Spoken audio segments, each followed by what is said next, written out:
Hey guys, welcome back to the channel. My name is Xuan Kai and I'm a day trader from Singapore. So in this video, I'll be sharing my biggest loss that I took in February when I traded Tesla. I will explain the reasoning for trading Tesla, my full Tesla trading plan, followed by a live day trade. If you stick to the end of the video, you'll find out exactly how much I lost in a few minutes just by trading Tesla options. If you want to watch more day trading or investing videos, or you just want to watch me day trade live on YouTube on Fridays, don't forget to subscribe to my channel. Trading losses definitely aren't easy to swallow, but they are definitely essential to improve your trading. It certainly doesn't help that I'm showcasing my losses to the whole world using this YouTube video. Nobody likes to show or talk about their losses because it makes them feel bad naturally. But on this channel, I want to be transparent with you guys and document my journey, so I'm going to show you guys the reality of trading. Now let's get into the video. So as usual, starting out the day, we want to see things from a top-down approach, meaning seeing the big picture, which is what the overall markets are doing. Because many stocks are generally largely affected by the movements of the overall markets, that's why it's important to see what the markets are doing, because what the markets are doing most likely will correlate to what the stocks are going to do as well. So as you can see from the charts, we have the Nasdaq on the left hand side and the SPY on right hand side as usual. So from Nasdaq, as you can see, when it starts in the pre-market, it sort of consolidates towards the sideways, and then it moves up a little bit, and then now it starts dumping again. Then what about SPY? Same thing happening here. It moves up a little bit and then it starts to dump for the rest of the day, right? So then you need to be curious and ask yourself, why is the market selling off? There was something major happening this week that was actually very interesting and new to me, so let me share this important point with you guys. If you guys have been following the markets for this week, you will see that the markets were generally very red and a lot of stocks were down for the week. So why is that so? The US Treasury bonds were selling off and they were dropping in prices, and that makes bond yields increase. Treasury bonds are considered safer and less risky compared to the stock market, and it is backed by the US government.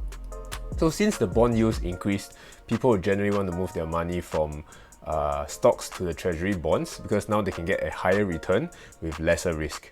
So because of this, the stock market is considered overvalued and people start to sell away their stocks, and this massive sell-off causes the whole market to dump as well. Yeah, so in other words, the bond yields are inversely proportional to the stock market. Interesting, isn't it? To learn about correlations like this and to directly apply them to my trading is actually quite awesome. So now we know that at least this week itself, we can see that there's a lot of selling and there's a lot of dumping going on in the market as well. So this is the reason for the dumping that's going on in the market. So then let's zoom in into Tesla. What is Tesla doing on the charts? So over here we have the 1 minute time frame for Tesla, and over here we have the 5 minute time frame for Tesla. Right, so you can see pre-market it actually just started coming down, pushed up a little bit, but generally the direction is still coming down. Same thing for the 5 minute, you can see a little bit more clearly here. It's actually more of just coming down. All the moving upwards is actually just the pullbacks. Yeah, so in general, Tesla is also trending down for the day.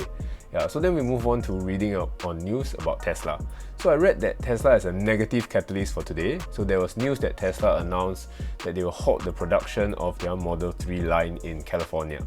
So that's the reason for Tesla to downtrend today. Yep, so that catalyst on Tesla coupled with the rising bond yields pushing down the market, we can potentially have a very high probability trade for Tesla towards the downside. So now let's get into the live trade for Tesla. Yep, so this is where I was gonna enter. As you can see, the price is slowly coming down. Boom.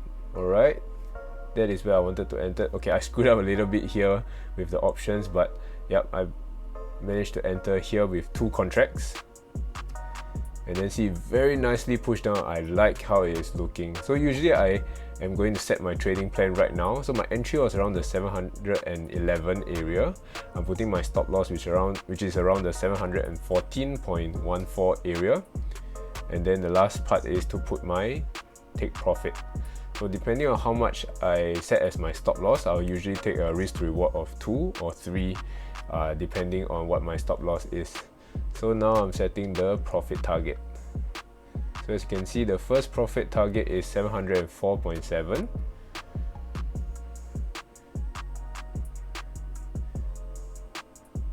and then setting my second profit target as well, because now I have a little bit more contracts than usual. I sized up a little bit because there's a catalyst on Tesla and there's also a catalyst on the market, so that makes it a very high probability trade. Yep, setting my next profit target. Very nice. I like to label them the different colors as well, so I know what to do when they come. So the next profit target is actually 702. So very nicely, since Tesla has pushed down, I would like to identify an area of support where the prices sort of bounce away. Yeah, sort of bounce off. Yep. So if that breaks the area again, it means that there's usually momentum going into the stock, and it means that the stock will continue going in my direction. As you can see, slowly it's still bouncing away. You don't really know what's going to happen, but at this point I'm actually very vigilant. I'm waiting to add to my position. I want to have a bigger position if Tesla can prove to be worthy, you know. Yeah, meaning I'm adding on to my winners and I'm not like letting them go just like that. If I'm right, I want to be like right with a lot of size and bigger size, so that I earn more when I'm right and I lose less when I am wrong. Yeah. So then now it's moving back, and then you don't really feel that great. You really think, is the market going to bottom here? Hopefully not. Then you're still seeing, okay, so now that it sort of pushed up and then it retraced back, I kind of like that. So the 708.73 area is where I'm potentially looking to add to my position if it continues to go my way. So this candle is actually very near to the entry point. So if it actually hits that entry point, I'm going to add to my position. Just one more contract if it happens. So watching what it's gonna do. Nothing much yet. You can also see that the Nasdaq and Tesla actually they correlate quite well. So depending on what Nasdaq is doing, Tesla usually mirror what Nasdaq is doing as well. So you can see now it's just consolidating sideways, not really moving much, not really doing anything. There, boom, and there's where I added another contract. So now I'm holding 3 contracts on Tesla, and then after I add on to my position, I definitely have to move my stop loss down, which is what I did, because I count that as a potential new trade. So I manage my position. My previous entry is going to be moved up, right? My stop loss is going to be moved up. Identify another support. So this is the part where I think that a little bit strange. Right after I added, it actually pushed back up again, and it's actually moving closer and closer to my stop loss, which doesn't feel good lah. Yeah, but it's also only just like, I think 1 or 2 more candles you can push down, it will hit my take profit already. Yeah, but we're still going to be patient. We're going to give it a chance. Yeah. So during this like trade, you're going to have a lot of inner thoughts to yourself. It's not going to be so calm. You can't tell what's going to come next. I know what's going to come next because I already took this trade and I already took the loss. So there's no like mixed emotions or anything. It doesn't feel that bad. Yeah, then you see now this candle, it touched a little bit. Then I'm hoping it's not going to close above my stop loss maybe, and boom, it just hit my stop loss and I exited all 3 contracts out quite fast. So in these 3 contracts that I lost from this trade, I actually lost a total of $150, and I think it's in a span of just 5 minutes. Yeah, just 5 minutes, $150. But as you can see, if I didn't stop myself out earlier, I would have lost much more. The options move really quickly. Yeah, so then after this, we have to move on to the journaling of the trades, just to see what I've learned from my trades and how I can improve on my trading. So if we go on to the journaling part, yeah, so this is definitely the Tesla trade that I just took, right? And I think entry for the first entry was actually quite good. I didn't get filled at too bad a price. The second entry was okay as well, and I managed to move my stop loss down and manage my position. The part that I really liked was that the exit was really good and really prompt. I was having a very good job at exiting so nicely. You could see there's no hesitation. Boom, boom, boom, 3 contracts out all at the same time the moment it hit my stop loss. Yeah, so it was a $150 loss, but actually I think the risk reward was really good. If the trade was a win, it would have at least been a 200 to a 300 wins, $300 win, so that at least that would have been a risk reward of 2. Yeah, so I sized up because Tesla had negative catalyst and the markets were also really cooperating really well. Too bad that the market decided to reverse at the moment that I entered. You know, you could see right here, this arrow is where I entered on the market at that point of time, and it just nice reverse. I entered at the very bottom. I don't know what that is, maybe it's talent or what, but it just happened to enter at the bottom. Yeah, and the one thing that I wasn't very good, how would you say, the one thing that I didn't really like, that the fact that I lost in this trade, was that Tesla was overextended on the 5-minute time frame, and I wasn't too sure if I would have considered the 4th candle as a retracement candle. So let me explain what this means. So if I scroll up here, this candle, all these candles are red. So this is 1, 2, 3, and this is the 4th retracement candle. So this candle, as you can see on the 1-minute time frame, actually looks like this over here. It pushed down and then it retraced again, and then it continued to push down further. So on the 1-minute time frame, it looks like a clear retracement, but on the 5-minute time frame, it just kind of looks like a red candle as well. You can see there's a wick to the upside, so there's also rejection. But I used to consider them all as red candles on the 5-minute time frame, and this would have been an overextended move. OE stands for overextended, and I wouldn't have entered here. As you can tell, it is super overextended. There's like 3, 4, 5, 6 candles, 6 red candles in a row. How likely is it to continue with another red candle down? I entered at the very bottom, which is where it reversed and change directions. So that was the one thing that I didn't really like about my trade. I normally wouldn't have entered it, but I think I was overly biased because of the catalyst on the market and the catalyst on Tesla.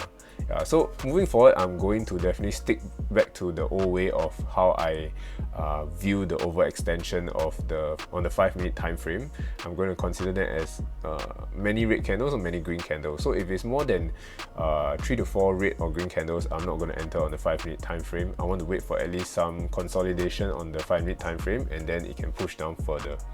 Yeah, so honestly, I don't even think it was Tesla's fault that I lost the trade. It's just nice that the markets bottomed out and reversed at the moment that I entered, which is not very uncommon. Usually it happens. I always joke around when I say that if you trade the opposite of me, you'll probably be making money, because every time I enter at the top or the bottom. Yeah, so I was a bit flustered entering the trade, emotionally wise, but I was able to calm myself down by accepting the loss. So I think I was really good at that. Yeah, I was calm throughout the trade, and as you can tell, when you are calm, you are able to cut your losses very quickly and objectively, which is what I did when it hit my stop loss. Yeah, I was able to trade in the direction of the stock and the market, and somewhat distinguish the retracement candle on Tesla, but I didn't feel exactly too comfortable going in with that yet. Yeah, so things I did well definitely was patient with my trade. I cut my losses quick, able to move my stop loss down as well, and I added to my winners. So all these are very good habits that I want to continue building moving forward. And I'm also going to be quicker with how would you say, I'm going to stick to the old way of counting candles. Otherwise I won't be able to justify the win or the loss. I'm okay with losing the money.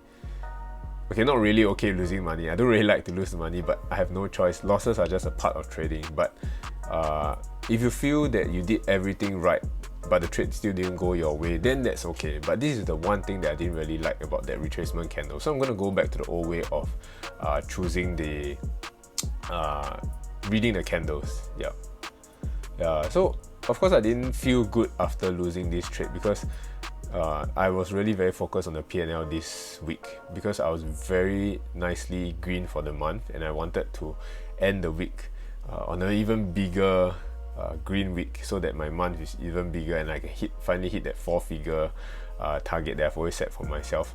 But sadly it didn't happen. It was actually a big loss, relatively big loss. So that is why it actually I was not able to really get over the P&L part for this week. Yeah, so moving forward, I definitely have to work on just focusing on executions and doing the process right instead of focusing on the outcome, which is the P&L. That one I cannot control. I can only control the executions properly. So that kind of concludes my trade recap on Tesla. If you stayed with me all the way to the end, thank you so much for watching. Let me know in the comments what you guys think about this video or what else you guys want to watch or are curious about. Don't forget to like, comment or subscribe to the channel if you haven't. Hopefully next month is going to be a lot better for me, and I'll see you guys in the next video. Bye bye!